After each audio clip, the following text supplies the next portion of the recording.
అన్న నమస్తేనా? నమస్తే అన్న. అన్న మనది ఏ ఊరన్నా? అలీనగరం. మీ పేరన్నా? మేకల రమల. ఎర్రమల. మీరు ఈ ఇత్తనము శివ 9 అనే నెంబరు ఎప్పుడు వేసినారన్నా? మార్చి 15. మార్చి 15 తేదీ వేసినారు. దాదాపుగా ఇప్పుడు 56 రోజులు అవుతుంది. 56 రోజులు. ఇప్పుడు మీరు వేసారు కదన్నా, ఇది ఎట్లుందన్న తోట? తోట బాగానే ఉంది. తోట బాగుంది.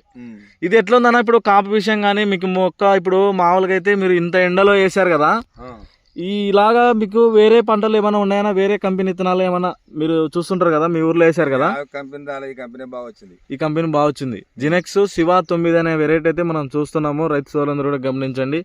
ప్రస్తుతానికైతే 56 రోజులు అయింది. ఇది అలీనగర గ్రామము రైతు ఎర్రమల అయితే వేసాడు. అలాగే మనకు మొక్క కాపు విషయానికి చూసుకున్నట్టయితే ఈ విధంగా ఉంది. ఫ్లవరింగ్, బడ్డింగ్ ఈ విధంగా ఉంది. ఇంత టెంపరేచర్ ఎండలో కూడా 40-45 డిగ్రీల్లో కూడా ఈ విధంగా అయితే పెరగడం జరిగింది. మొక్క అయితే బాగా మనకు బలంగా ఉంది. అలాగే ఇప్పుడు కాప్ సెట్టింగ్ కూడా అవుతుంది. అన్న మీరు ఈ ఇత్తనం గురించి రైతులకు ఏం చెప్పాలనుకున్నారన్న? ఈ ఇత్తనం బాగా 5 ఇళ్ళతోని బాగా వచ్చింది. 5 ఇళ్ళు ఉన్నాయి. ఇక్కడ ఎక్కడ తెచ్చుకున్నారు ఇత్తనం? ఇది దగ్గర షాపులో తెచ్చుకున్నా. ఎక్కడ తెచ్చుకున్నారన్నా?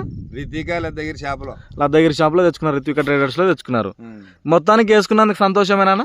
సంతోషమే. ఇప్పుడు కాపీలో పడితే ఇంకా బాగుంటుంది. జూన్ 3వ తారీఖు 4వ తారీఖు అయితే మనం అయితే చూస్తూ ఉన్నాము ఈ తోటని. రైతులందరూ కూడా గమనించవచ్చు. మనకు ప్రస్తుతానికైతే ఈ విధంగా ఉంది తోట. బాగా ఏడ కూడా దూరంగా పెట్టుకున్నాడు. ఈ విధంగా ఉంది. సైజు ఎట్లా ఉంది? సైజు 5 కిలోతో ఉంది. 5 కిలోతో ఉంది. ఈ విధంగా ఉంది కాపు అయితే. మీరు దగ్గరికి పెట్టిన దానికి ఈ విధంగా ఉంది. కాపు జడ కాపు ఇది బాగా అయితే ఇది ఉంది. కాపు చూడండి ఏ విధంగా ఉందో. అసలు మనకు చెట్టుకి ఎటు చూసుకున్నా కూడా కాపు చిక్కదనం అయితే ఉంది. ఈ విధంగా ఉంది. జినెక్స్ వారి శివ 9 అనే రకము మనమైతే ఈరోజు విజిట్ చేసాము.